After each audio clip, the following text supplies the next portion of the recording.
This is a true story. On May 14, 2018, Sichuan Airlines Flight 8633, with 119 passengers on board, took off from Chongqing heading to Lhasa.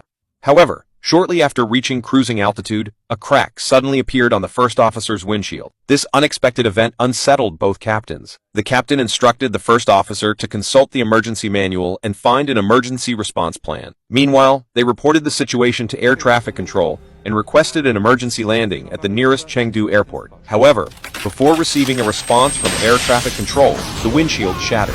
The tremendous pressure difference instantly pulled the first officer out of the window, and glass debris caused both engines to lose power. Inside the cabin, flight attendants assumed it was just turbulence and reassured passengers while reminding them to fasten their seatbelts. At this critical moment, the first officer was partially hanging outside the aircraft with his life in jeopardy. The captain attempted to pull him back into the cabin, but was thwarted by the powerful airflow. The top priority was to stabilize the aircraft and lower the altitude. Simultaneously, the air traffic control tower repeatedly called Flight 8633, but there was no response. They noticed the descent rate was exceeding 3,000 meters per minute, which could result in a collision with the snow-covered mountains. In the midst of the crisis, the captain pulled the control stick upwards, pulling the rapidly descending plane upwards as well. The first officer managed to return to his seat due to the inertia. The intense reverse inertia caused the second officer to crash onto the floor. Struggling to rise, he made his way to the cockpit with the assistance of passengers and flight attendants, and promptly closed the cockpit door. Both captains were by now severely deprived of oxygen and had turned purple from the cold. The second officer first helped them put on oxygen masks, and then issued the emergency code 7700.